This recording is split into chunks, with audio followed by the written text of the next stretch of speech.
Assalamualaikum warahmatullahi wabarakatuh. Perkenalkan, nama Sansan Darajat, mahasiswa Sekolah Tinggi Agama Islam Darut Tauhid. Insyaallah pada kesempatan kali ini akan memaparkan terkait ilmu bantu dalam mempelajari ilmu hukum. Pengertian ilmu bantu dalam mempelajari ilmu hukum. Ilmu bantu hukum adalah ilmu yang mempelajari faktor-faktor yang mempengaruhi perbuatan, pelaksanaan, dan penegakan. Ilmu bantu dalam mempelajari ilmu hukum ada 7 poin. Yang pertama, sejarah hukum. Kedua, sosiologi hukum. Ketiga, perbandingan hukum. Keempat, antropologi hukum. Kelima, psikologi hukum. Keenam, politik hukum. Ketujuh, filsafat hukum. Baik, kita mengawali dari yang pertama, sejarah hukum.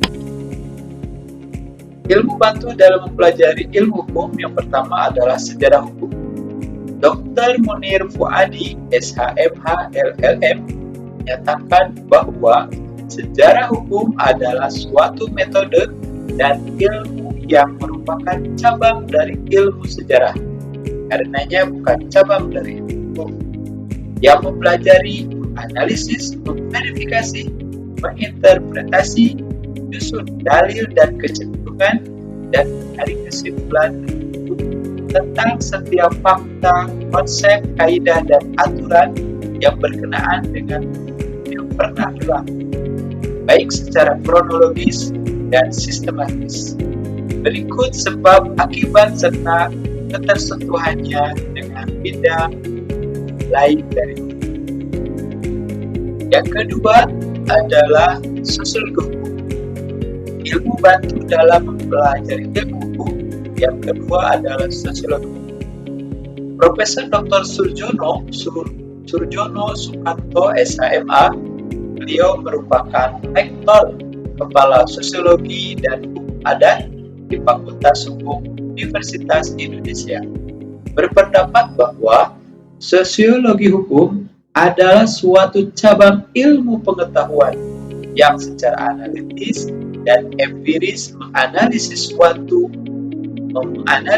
atau mempelajari hubungan timbal balik antara hukum dan gejala-gejala sosial lainnya. Yang ketiga adalah perbandingan hukum.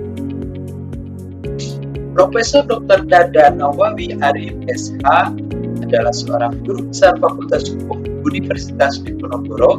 Dalam bukunya mengutip beberapa pendapat para ahli hukum mengenai istilah perbandingan hukum, antara lain yang pertama dari Rudolf B. Schlesinger mengatakan bahwa perbandingan hukum merupakan metode penyelidikan dengan tujuan untuk memperoleh pengetahuan yang lebih dalam tentang bahan hukum. Perbandingan hukum bukanlah perangkat peraturan dan asas-asas hukum dan bukan suatu cabang hukum, melainkan merupakan teknik untuk menghadapi unsur asing dari suatu masalah hukum. Yang kedua, dapat dari Winterton mengemukakan bahwa perbandingan hukum adalah suatu metode, yaitu perbandingan suatu sistem-sistem hukum, dan perbandingan tersebut menghasilkan data sistem hukum yang dibandingkan. Oke, yang keempat adalah antropologi hukum. Menurut William Nixon, antropologi hukum adalah bidang penelitian yang mencoba menjelaskan tatanan dalam masyarakat. Hukum dipandang sebagai bagian penting dari kebudayaan. Yang kelima adalah psikologi hukum.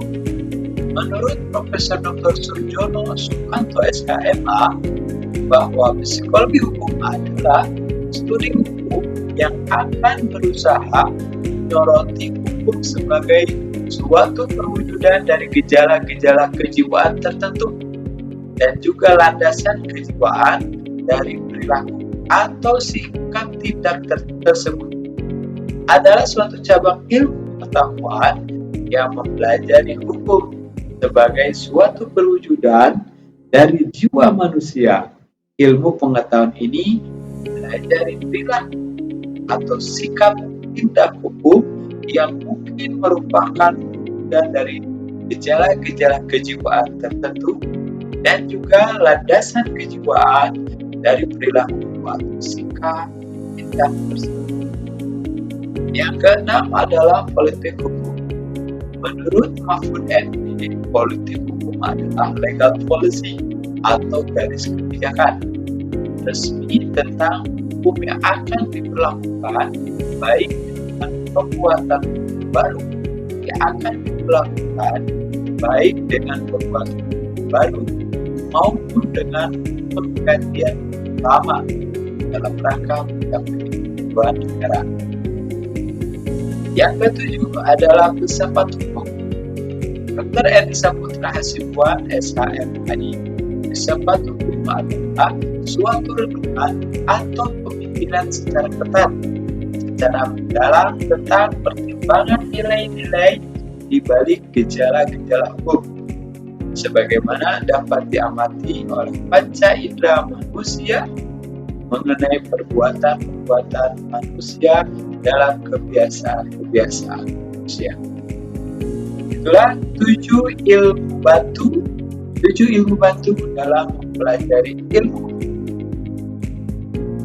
Semoga bermanfaat khususnya bagi sahabat mahasiswa di sarjana hukum untuk di pelajaran atau mata kuliah pengantar ilmu hukum.